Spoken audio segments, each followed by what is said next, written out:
नमस्कार, स्वागत छ एसटेप साप्ताहिक समाचारमा। प्रस्तुत छ सप्तभरिका प्रमुख गतिविधिहरू। पूर्व संघ विधायक फिटुङ छिरिङ भुटियाको निधनमा पवन चामलिङद्वारा शोक प्रकट।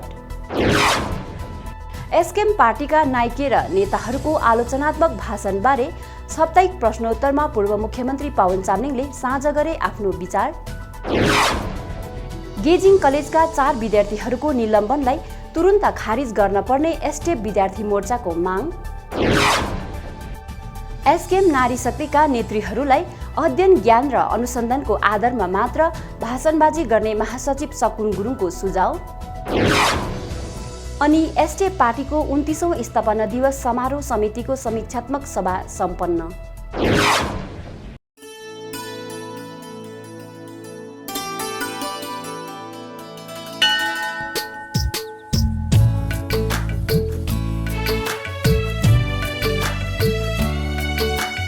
सिक्किम, जहां देवों का वास है, जहां चारों धाम और 12 ज्योतिर्लिंग है एक ही जगह, जो बन गया है अब सिंघाम।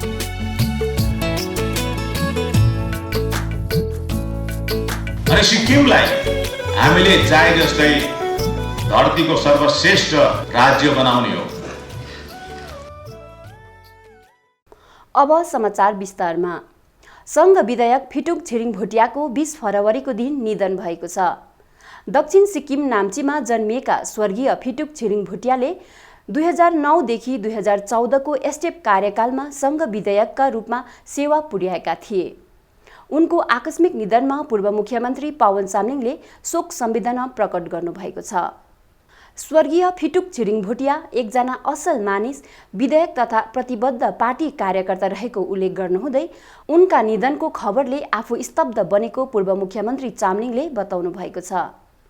यसरी नै उहाँले यस अपूरणीय क्षतिलाई सहन गर्ने शक्ति ईश्वरले प्रदान गरून् भनी शोक सन्तप्त परिवारप्रति हार्दिक संवेदना प्रकट गर्नुभएको छ। पूर्व मुख्यमन्त्री तथा एसटेप अध्यक्ष पवन चामलिङलाई यो सप्ताह मुख्यमन्त्री पीएस गोले तथा एसकेएम पार्टीका नेताहरूले गरेका आलोचनामाथि प्रश्न गरिएको छ।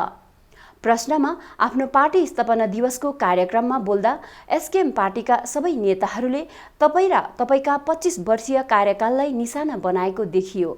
मुख्यमन्त्री पीएस गोलेले त झन् तपाईँको आलोचनामै धेरै समय खर्च गरे। त्यस क्रममा उनले बोलेका कतिपय कुराहरू विवादास्पद पनि थिए, जुन अहिले घरि सोसियल मिडियाभरि छाएका छन्। तपाईँको विचार के छ भनी सोधिएको छ। यस प्रश्नको उत्तरमा उहाँले भन्नुभएको छ, माननीय मुख्यमन्त्री पीएस गोलेको भाषणबाटै सुरु गरौँ, जुन उनको भयानक भाषण थियो। जब एकजना सत्तासीन मुख्यमन्त्रीले त्यस प्रकारको धम्की सार्वजनिक रूपमा दिन थालेपछि केवल जनताको जीवन रक्षाको लागि प्रार्थना मात्र गर्न सक्छु म। सभ्य शिक्षित समाजमा त्यस्तो भाषणको कल्पना गरिँदैन, गर्न पनि सकिँदैन।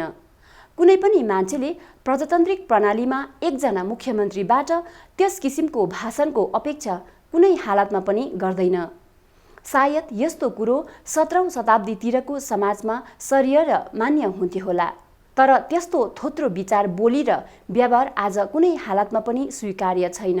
शङ्का लाग्छ उनी सन्तुलित मानसिक अवस्थामै बोल्दै थिए वा मानसिक सन्तुलन हराएर बोलिरहेका थिए। अन्यथा सभ्य शिक्षित र प्रजातान्त्रिक समाजले न त्यो बोल्न सक्ने कुरो हो, न मान्न सक्ने कुरो नै हो। एकजना मुख्यमन्त्रीले यस ढङ्गको धम्कीपूर्ण भाषण खुलेआम दिँदा पनि राज्यमा कतैबाट कुनै प्रकारको प्रतिवाद र विरोधको स्वर उठेको नसुन्दा चारैतिर सुनसान रहेको र यस कुरोलाई खण्डन र भर्त्सना गर्ने साहस पनि कसैले गरेको नदेख्दा आफू अचम्बित बनेको विचार प्रकट गर्नुहुँदै एसटेप अध्यक्ष चामलिङले यसलाई समाजको लागि खतरनाक सङ्केत हो भन्नुभएको छ। यसका साथै यसले राज्यमा प्रजातन्त्र क्षीण र निर्बल बन्दै गइरहेको सङ्केत दिएको छ। सिक्किम अब यस्ता बर्बर धम्की र धमासलाई चुपचाप सहने भइसकेछ। प्रजातन्त्रको लागि आवाज उठाउनेहरू अब सिक्किममा रहेनछन् भन्ने सङ्केत यसबाट भएको छ। हुन त सत्य यो पनि हो कि हामी जुन स्तरमा छौँ हामीले अगुवा पनि त्यस्तै नै पाउँछौँ। किनभने प्रजातन्त्रमा राजनीतिको स्तरलाई जनताको सचेतता र साहसले नै निर्धारण गर्ने गर्दछ। जब जनताले गलत चयन गर्दछन् र गलत मान्छेलाई समाज जिम्मा लगाउँछन्, नतिजा पनि गलत नै हुनु स्वाभाविक हो भनी उहाँले बताउनु भएको छ। यसरी नै उहाँले अझ भन्नुभएको छ, मुख्यमन्त्री PS गोलेलाई सायद यो कुरो थाहा छैन कि म लगायत सिक्किमका सम्पूर्ण जनताको सुरक्षा गर्ने जिम्मा मुख्यमन्त्रीको हो, उनको हो। सिक्किमे जनताको बुनियादी अधिकारहरू रक्षा र जनताका आकांक्षाहरूलाई पूरा गर्नु, राज्यमा शान्ति कायम गर्नु, सिक्किमेलीहरूको हित रक्षा गर्नु र प्रजातान्त्रिक परिवेशलाई कायम राख्दै शान्ति बनाउनु उनकै प्राथमिक जिम्मेवारीहरू हुन्। तर त्यसो नगरेर मुख्यमन्त्रीको आसनबाट उल्टै जनतालाई खुला धम्की दिएको देख्दा मेरो शिर शरमले लत्रेको छ। यस असंवैधानिक, अप्रजातान्त्रिक, कार्यतापूर्ण र लज्जाजनक भाषण र वक्तव्यको म घोर भर्त्सना र विरोध गर्दछु। यसरी नै उत्तर दिने क्रममा जब मुख्यमन्त्री स्वयंलाई आफ्नो पदको जिम्मेवारी र गरिमाको ज्ञान छैन भने उनलाई पछ्याउनेहरूबाट राम्रो आशा नै के गर्न सकिन्छ भनी एसडिएफ अध्यक्ष चामलिङले प्रश्न पनि गर्नुहुँदै उहाँले खाली एसकेएम स्थापना दिवसको कुरो मात्र होइन, तर जतिखेर पनि एसकेएमको नेताहरूले स्टेज चढ्ने र बोल्ने मौका पाउँछन् उनीहरूको काम भनेकै चामलिङको नाम जप्नु भएको छ। पवन चामलिङ र एसडिएफको नाम नकारी 5 मिनट भाषण गरेर देखाउन् भनी एसकेएमका नेताहरूलाई उहाँले चुनौती दिनुभएको छ। उहाँले उत्तर दिने क्रममा अझ स्पष्ट पार्नुहुँदै भन्नुभएको छ, पवन चामलिङ र एसडिएफलाई गाली गर्नु नै उनीहरूको राजनीति हो। यस्तो लाग्छ उनीहरूको मन, दिमाग र आत्मा पवन चामलिङ र एसडिएफ प्रतिको ईर्ष्या, जलन र दुवेषले भरिएको छ। हामी प्रतिको रिस नै उनीहरूको जोश र जीवनको स्रोत देखिन्छ। म लगायत एसडिएफ पार्टीका नेता, कार्यकर्ता, समर्थकहरू विरुद्ध षड्यन्त्रपूर्वक घृणा फैलाउनु, बदनाम गराउनु, आक्रमण गर्नु र सिद्ध्याउनु उनीहरूको एकमात्र राजनीतिक मिसन बनेको कुरो आज सबैलाई ज्ञात छ। एसकेएम सरकार र मुख्यमन्त्री गोलेको कार्य परिपाटीलाई उदाङ्गो पार्नुहुँदै उहाँले भन्नुभएको छ, एसकेएम सरकारको विगत 2 वर्षको कार्यकालको काम र उपलब्धि भनेकै ढाँट्नु, विपक्षीलाई दग्दी र धम्की दिएर उनीहरूको पार्टीमा जोइन गराउनु, चरित्र हत्या गर्नु र प्रतिशोधको भावनाले राजनीति गर्नु रह्यो।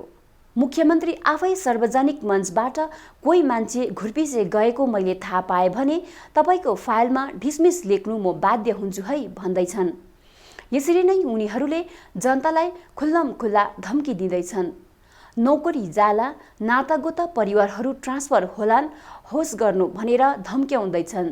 यो कायर नेतृत्वले खेल्ने खेल हो। कायर नेतृत्वको नीति यस्तै हुन्छ। यसरी नै पूर्व मुख्यमन्त्री पवन चामलिङले भन्नुभएको छ, सिनियर नेताका रूपमा म उनीहरूलाई बताउन चाहन्छु कि गाली गर्नु, षड्यन्त्र गर्नु, धम्की दिनुको लागि उनीहरूलाई जनताले जनादेश दिएका होइनन्। जनताको सेवा गर्नुको लागि उनीहरूलाई जनताले जनादेश दिएका हुन्। जनतालाई के वचन दिएका थियौ त्यो सम्झना गर र पूरा गर। हाम्रो चरित्र हत्या गरिरहन, एसडिएफलाई सिद्ध्याउने षड्यन्त्र गरिरहन तिमीहरूलाई जनताले जनादेश दिएका होइनन्। जनतालाई सेवा गर्न, जनताका अधिकारहरूको रक्षा गर्न, सिक्किमको शान्ति र समृद्धिलाई बचाउन जनताले तिमीहरूलाई त्यहाँ पुर्याएका हुन्। तिनीहरूको रिस र आरिसको राजनीतिले सीमा नागिसक्यो। एसकेएमका नेताहरू निर्लज्ज भएर यो सोच्दैछन् कि चामलिङलाई गाली गरिरहँदा चुनावमा जनतालाई दिएका वाचा बन्धन र कसमहरूबाट जनताको ध्यान हटाउन सकिन्छ र जनताको काम नगरी सत्तामा बसिरहन पाइन्छ। उत्तरको अन्त्यमा उहाँले आफ्नो विचार यसरी प्रकट गर्नुभएको छ, मलाई लाग्छ एसकेएम पार्टीले अब आफै आत्ममन्थन गर्नुपर्छ। अब अलिक शरम गर्नुपर्छ, अलिक परिपक्व बन्नुपर्छ। जनतालाई दिएका धम्की धवासहरू फिर्ता लिनुपर्छ। जुन परिवर्तन ल्याउने भनेर चुनाव लडेको हो त्यो आफैमा ल्याउने पहिलो प्रयास गर्नुपर्छ। एसकेएमले अब आफ्नो दिमागलाई ठेगानामा ल्याउनुपर्छ। आफ्नो मार्गचित्र कोर्नुपर्छ। कार्यक्रमहरू तय गर्नुपर्छ र नीतिहरू बनाउनुपर्छ। सरकार चलाउनु केटाकेटीको भाँडाकुटीको खेल होइन। सरकार चलाउनु भनेको पिकनिक खानु र विपक्षीलाई गाली गर्नु जस्तो सजिलो पनि हुँदैन। विपक्षमा बसेर मनपरी बोल्दा र मनपरी गर्दा त त्यो पनि ठिकै थियो, तर अहिले त सिक्किमे जनतालाई भोट दिएर उनीहरूलाई सरकारमा पुर्याएका छन्। आज सरकारमा एसकेएम छ, हामी छैनौँ, अनि पवन चामलिङ र एसडिएफले गाली गरेर समय नाच्नुको के अर्थ? एसकेएमले यो कुरो जति चाँडो बुझ्न सक्ला त्यति नै राम्रो उनीहरूलाई होला। गेजिङ कलेजका विद्यार्थीहरूको समस्या निधन आजसम्म हुन सकेको छैन। कलेज भवन निर्माण समयमा हुनुपर्छ भनिरहेका अध्ययनरत 4 जना विद्यार्थीहरूलाई कलेजबाट निष्कासित गरेको छ। एसडीएफ पार्टी विद्यार्थी मोर्चाका महासचिव टाँची ग्यासो भुटियाले विज्ञप्ति जारी गर्नुहुँदै यस कार्यको खण्डन गर्नुभएको छ। उहाँद्वारा जारी विज्ञप्तिमा भनिएको छ, सिक्किमको प्रजातान्त्रिक इतिहासमै सबैभन्दा घृणितम कार्य गर्दै वर्तमान एसकेएम सरकारले 4 जना अध्ययनरत विद्यार्थीहरूलाई कलेजबाट निष्कासित गरेको छ। कसैप्रति पनि कटु शब्द प्रयोग नगरेको, कानुन व्यवस्थालाई कतै पनि आँच नपुर्याएको, समाजलाई रक्तिभर पनि नबिथुलेको हुँदा पनि सिक्किम सरकारले आफ्नो नैसर्गिक हक अधिकारको माग गरिरहेका विद्यार्थीहरूलाई कलेजबाट निष्कासन गरेर सिक्किममा तानाशाही, जङ्गलराज र असिस्नु राजनीतिक युग सुरु भइसकेको बताउनु भएको छ। कलेजका विद्यार्थीहरूले एकाडेमिक क्याम्पसको माग गर्नु, राज्यका शिक्षा मन्त्रीसित अपोइन्टमेन्ट माग्नु यति जघन्य अपराध भयो कि उनीहरूले आफ्नो शैक्षिक जीवनबाटै हात धुनु परोस्। एसकेएम सरकारको यस्तो जघन्य प्रजातान्त्रिक विरोधी, शिक्षा विरोधी, विद्यार्थी विरोधी, युवा विरोधी पदक्षेप भएको ठहर गर्दै एसडीएफ पार्टी विद्यार्थी मोर्चाले धिक्कार जनाएको विज्ञप्तिमा भनिएको छ। प्रजातन्त्रमा आफ्ना कुराहरू राख्नु पाउनु, धर्ना जुलुस गर्न पाउनु, विरोधलाई दर्ता गर्नु जनताको मौलिक अधिकार हो। एसकेएम सरकारले जनताको प्रजातान्त्रिक अधिकारपछि अब मानव अधिकार नै मिच्न सुरु गरेको छ। एसकेएम सरकारले विद्यार्थीहरूको माग र सङ्घर्षलाई शत्रुतामूलक ढङ्गमा लिएर विद्यार्थीहरूले शिक्षा लिनु पाउने मौलिक अधिकारमाथि नै कुठारताघात गरेको छ। यो सिक्किमको शैक्षिक र प्रजातान्त्रिक इतिहासमा कालो दिन हो भनी एसडीएफ विद्यार्थी मोर्चा ठहर पनि गरेको छ। विज्ञप्तिमा एसडीएफ पार्टी र यसका जम्मै जनसङ्गठनहरू जनताको हक अधिकार अनि उनीहरूको न्यायोचित सङ्घर्षको पक्षमा खडा रहेको अवगत गराउँदै सिक्किम सरकार समक्ष माग गर्दछ कि गेजिङ कलेजका उक्त विद्यार्थीहरूको निलम्बनलाई तुरुन्त खारिज गरियोस् भनी माग पनि राखिएको छ।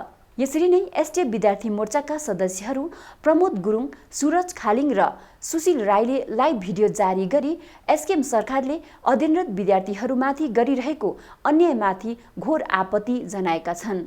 निलम्बित विद्यार्थीहरू प्रवीण शर्मा, प्रवीण बस्नेत, नकुल शर्मा र लोकनाथ छेत्रीको निलम्बनलाई खारिज गर्ने माग सरकारलाई राखे।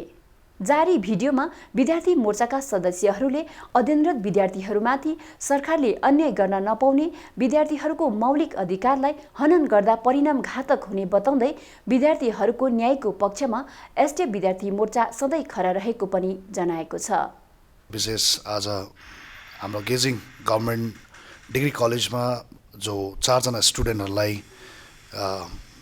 एक्सपेल गरेको छ, त्यस विषयलाई लिएर आज एसडीएफ पार्टीका स्टुडेन्ट विङबाट, स्टुडेन्ट फ्रन्टियरबाट भिडियो कन्फरेन्स हुन गइरहेको छ। सिक्किम क्रान्तिकारी मोर्चाको एलायन्स गभर्मेन्ट चल्दैछ। उहाँहरूले ठोकी ठोकी मञ्चबाट भनिरहनु भएको छ, यो कुरा अब हामीलाई सिक्किमभरि सर्वविदित भएको कुरा हो। तर भारतीय जनता पार्टीको एबीभीपी, अखिल भारतीय विद्यार्थी परिषद संस्था र एसकेएम पार्टीका विद्यार्थी मोर्चा किन बोल्दैनन्? आज सम्पूर्ण कलेजका विद्यार्थी भाइ बहिनीहरू किन मौन छन्? उहाँहरूको मुखमा किन ताला लगाइएको छ? यो सरकारबाटै कुनै त्यस्तो ठोस पहल उठाइएको छ र उहाँहरूलाई मौन राखिएको हो कि? नत्र एबीभीपी र स्टुडेन्ट फ्रन्ट एसकेएम पार्टी किन बोल्दैन? यस्ता जटिल मुद्दाहरूमा उहाँहरूले किन प्रसङ्ग राख्दैन? यी 4 जना विद्यार्थीहरूको भविष्य यहाँ आएर स्तब्ध बन्दैछ भन्ने कुरा त सम्पूर्ण रूपले जानकारी भइसक्यो, तर पनि उहाँहरूको मुखमा किन तेल छ? यो कुरा म यहाँबाट सम्पूर्ण एसकेएम पार्टीका स्टुडेन्ट फ्रन्ट र एबीभीपीलाई प्रश्न गर्न चाहन्छु। यस विषयमा चाँडोभन्दा चाँडो हजुरहरूको केही पहल रहोस् र हजुरहरूको ठोस कदम उठेको हामीले चाँडोभन्दा चाँडो देख्न पाऊँ भनेर म यहाँबाट हजुरहरूलाई यो कुरामा अवगत गराउन चाहन्छु। हामी विद्यार्थी प्रकोष्ठ एसडीएफ पार्टीको तर्फबाट हामी सदैव स्टुडेन्टको हितमा रहनेछौँ भन्ने म आह्वान गर्दै, वचन दिँदै आजको यस प्रेस कन्फरेन्स, भिडियो कन्फरेन्सलाई समाप्त भएको घोषणा गर्न चाहन्छु। एसडीएफ साप्ताहिक समाचारमा यो छोटो विश्राम।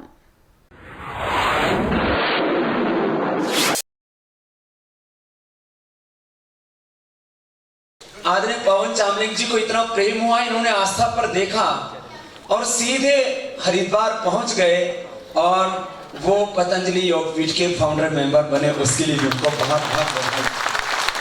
हम कभी किसी का जो है बहुत ज्यादा जन्म पत्री नहीं खगोलते, लेकिन आज जब यहाँ परिचय दिया जा रहा था तब बताया जा रहा था कि 1950 में पैदा हुए, 65 साल के हो गए, लेकिन लगता ऐसे ही है कि अभी 40-45 साल के लिए। इतने स्मार्ट है, मुझे लगता है 100 साल तक ये हिलने वाले नहीं।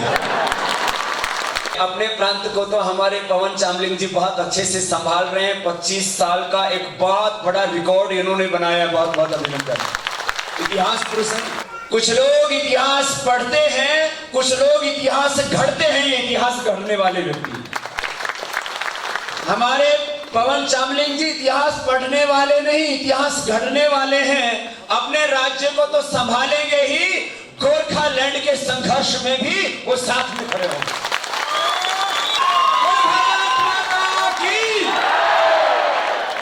ये हमारे आज के सम्मान पुरुष भी हैं और ये हमारे स्वाभिमान पुरुष भी हैं।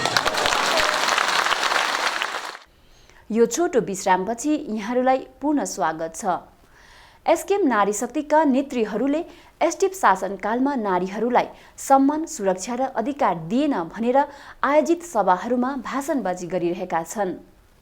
यस प्रकारको निराधार भाषणबाजीको एसडिएफ पार्टीले खण्डन गरेको छ।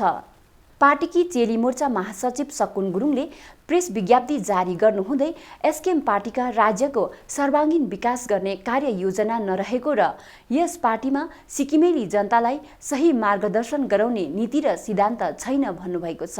सत्ता ग्रहण गरेको 1 वर्ष 9 महिना बित्दा पनि यस पार्टीका नायकीदेखि लिएर प्रवक्ता तथा नेता नेतृहरू पूर्व सरकारलाई निन्दा र गाली गर्न व्यस्त बनेको सत्यता सबैलाई थाहा भएको विषय हो।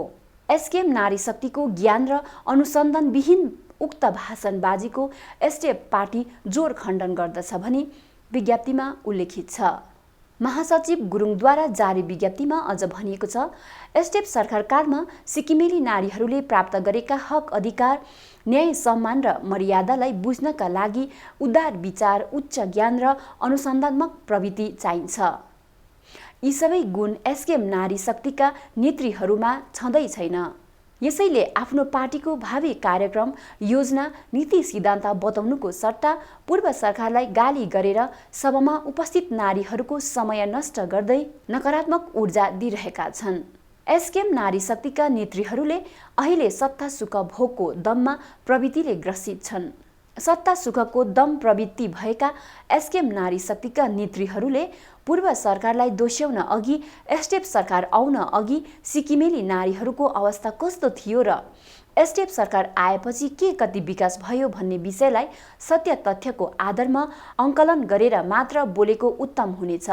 सिक्किमेली नारीहरूलाई उच्च शिक्षा र नोकरीमा 33%, पञ्चायतमा 50% आरक्षण, पैतृक सम्पत्तिको आधा हकदार, सरकारी कागजपत्रमा आमाको नाम अनिवार्य रूपले लेखिनु पर्ने नियम, अविवाहित महिलाहरूलाई भत्ता आदि अनेकौं नारीमुखी योजना दिलाएर अधिकार, सम्मान तथा मर्यादित तुल्याउने ऐतिहासिक काम एसडिएफ सरकारकालमा भएको सत्यता अमेट सत्यता हो भनी विज्ञप्तिमा जनाएको छ। सामाजिक, आर्थिक, राजनीतिक, शैक्षिक, प्रशासनिक, साहित्यिक, कला, खेलकुद आदि अनेकौं क्षेत्रमा सिक्किमेली नारीहरूले गरिरहेको प्रगति र उन्नतिको आदर्शिला प्रजातन्त्रवादी नेता पवन चामलिङका नेतृत्वमा रहेका एसडिएफ पार्टीको सरकारकालमा स्थगित भएको विषय सर्वविदित रहेको अवगत गराउँदै यसैले सत्ताको गुलामी गरेर आफ्नो स्वार्थ र सुविधा प्रयोग गर्ने एसकेएम नारी शक्तिको मन्तव्य निराशाजनक मात्र होइन, खेदजनक छ। एसडिएफ सरकारकालमा देशकै दोस्रो विधानसभा अध्यक्ष नारीलाई बनाएको थियो भने मन्त्री र विधायक जस्तो गरिमाई पदमा नारीहरूलाई आसीन गराउने अर्को ऐतिहासिक कार्य नारीहरूको पक्षमा भएको थियो।